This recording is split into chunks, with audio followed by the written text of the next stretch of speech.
السلام علیکم عثمان Arabic word ہے الشعراء، قرآن مجید کی 26 نمبر سورت کا نام بھی ہے، تو اس کے میننگز کو آج دیکھ لیں گے تھوڑا ڈیٹیل میں۔ حبیب سالمون کی قاموس عربی انجلیزی میں ہے کہ شعراء اسم ہے اور یہ شاعر کی جمع ہے۔ تاج اللغہ والسیحہ العربیہ زلجوہری میں ہے کہ الاخفش جو نحو کے ماہر رہے ہیں ان کے مطابق الشاعر بالکل لابن یعنی دودھ والا اور تامر یعنی کھجور والا کی طرح، یعنی اس کا مطلب ہے صاحب شعر یعنی شعر والا۔ تاج اللغہ والسیحہ العربیہ میں ہی ہے کہ شاعر کو شاعر اس کی ذہانت اور فطانت کی وجہ سے نام دیا گیا ہے۔ ایڈورڈ ولیم لین کی المعجم العربی الانجلیزی میں ہے کہ شاعر کو شاعر اس لیے کہا جاتا ہے کہ اس کی ذہانت یعنی انٹیلیجنس کی وجہ سے شاعر کہا جاتا ہے، یا اس وجہ سے کہا جاتا ہے کہ اسے وہ چیزیں جانتا ہے جو دوسرے نہیں جانتے۔ المفردات فی غریب القرآن الراغب الاصفہانی میں شعر اشعار اس کی لغوی اور اصطلاحی تحقیق بیان ہوئی ہے۔ اس میں ہے کہ لفظ اشعار یعنی بال ایک مشہور معروف چیز ہے اور اس کی جمع ہے اشعار۔ قرآن مجید میں ہے سورہ النحل 16 آیت نمبر 80 میں کہ وَمِنْ أَصْفَافِهَا وَأَوْبَارِهَا وَأَشْعَارِهَا، اور ان کے اون، ان کے رواں اور ان کے بالوں سے۔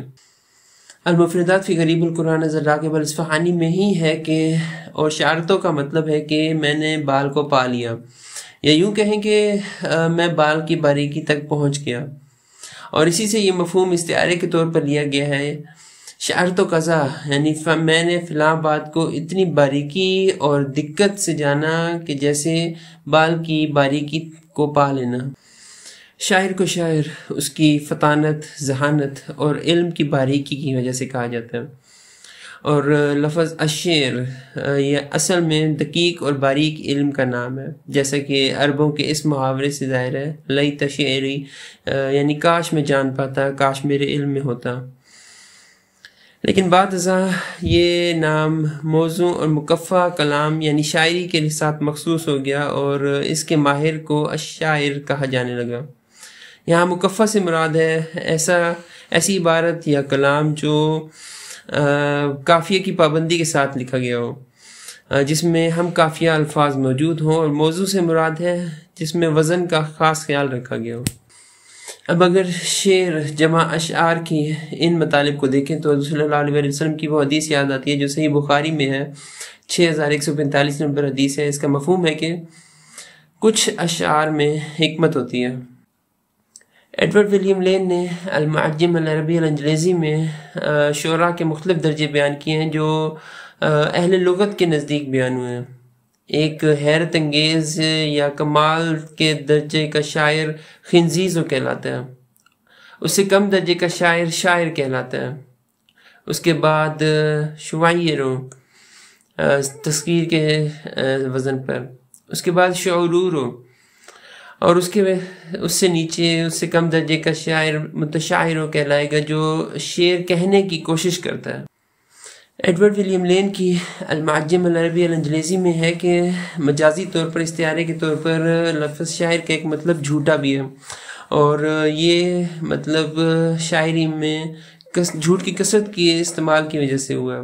اور یہ بھی لکھا ہے کہ بعض مفسرین کے نزدیک سورہ الانبیاء 20 آیت نمبر 5 میں جو یہ لفظ استعمال ہوا ہے وہ اسی معنی میں استعمال ہوا ہے۔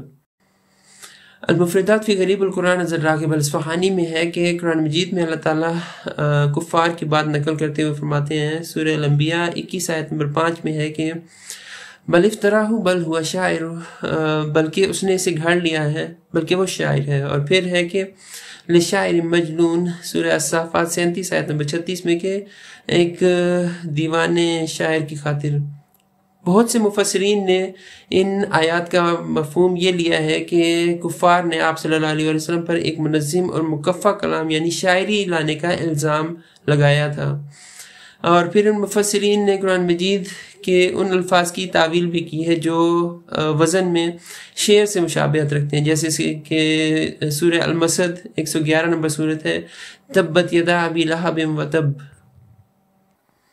المفردات فی غریب القرآن اثر راغب الاصفہانی میں تحقیق سے متعلق بیان ہوا ہے کہ بعض محققین نے کہا ہے کہ یہاں کفار کا مقصد ہرگز یہ نہیں تھا کہ جس کے الزام انہوں نے آپ صلی اللہ علیہ وسلم پر لگا دیا تھا۔ قرآن مجید کلام سے بالکل ظاہر ہے کہ یہ شعر کے اسلوب پر نہیں ہے، اور یہ چیز اجمیوں پر جو کہ غیر عرب ہیں ان سے بھی ڈھکی چھپی نہیں ہے، تو عرب کے فصیح و بلیغ لوگوں سے کیسے پوشیدہ رہ سکتی ہے؟ انہوں نے آپ صلی اللہ علیہ وسلم کو شاعر کہہ کر اصل میں جھوٹ کا الزام لگایا تھا۔ اس کی وجہ یہ ہے کہ شعر جھوٹ کی تعبیر کے لیے استعمال کیے جاتے تھے، اکثر شعر اور الشاعر اس سیاق میں کاذب جھوٹا کے ریلیٹ کر رہے ہیں۔ یہ اس قدر مشہور تھا کہ ایک قوم نے جھوٹے دلائل کا نام ہی الشعریہ یعنی شعری دلائل رکھ لیا تھا۔ المفردات فی غریب القرآن اثر راغب الاصفہانی میں ہے کہ اسی لیے اللہ تعالیٰ نے قرآن مجید میں شعراء کا وصف بیان کرتے ہوئے فرمایا ہے وَالشُّعَرَاءُ يَتَّبِعُهُمُ الْغَاوُونَ، اور شعراء کی پیروی گمراہ لوگ کرتے ہیں۔ سورہ الشعراء 26 آیت نمبر 224۔ چونکہ شعر جھوٹ کا ٹھکانہ ہے، اس لیے یہ بھی کہا گیا ہے کہ سب سے اچھا شعر وہ ہے جو سب سے زیادہ جھوٹا ہو، اور بعض حکماء اور داناؤں کا یہ بھی کہنا ہے کہ کسی بھی دیندار اور سچی زبان والے شخص کو اپنے شعر میں بہت عمدہ نہیں دیکھا گیا۔ اب ان مطالب کو دیکھتے ہوئے حضور صلی اللہ علیہ وسلم کی وہ حدیث یاد آتی ہے جو صحیح بخاری میں ہے، 6154 نمبر حدیث ہے۔ اس کا مفہوم ہے کہ ایک شخص کے لیے یہ بہتر ہے کہ وہ اپنے جسم کے اندر پیپ بھر لے بجائے اس کے کہ اس کو شاعری سے بھر لے۔ تو خلاصہ یہ کہ شاعر کو شاعر اس کے ذہانت اور علم کی باریکی کی وجہ سے کہا جاتا ہے، اور لفظ شعر اصل میں دقیق علم کا نام ہے۔ بعد ازاں یہ لفظ موضوع اور مکفہ کلام یعنی شاعری کے لیے استعمال ہونے لگا، اور اس کے ماہر کے لیے، شاعر کے لیے۔ قرآن مجید اور لغوی حوالے سے دیکھیں تو بعض آیات میں یہ لفظ مجازی اور جھوٹا معنی بھی رکھتا ہے، جیسا کہ کفار آپ صلی اللہ علیہ وسلم پر شاعر ہونے کا الزام لگاتے تھے، لیکن حقیقت میں یہ جھوٹا الزام تھا۔ تو یہ تھا لفظ شعر، الشعر، الشعراء، اس کا مطلب، اس کے مطالب مختلف مشہور ڈکشنریز سے۔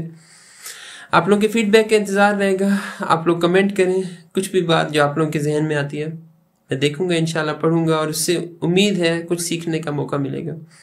جزاکم اللہ خیر۔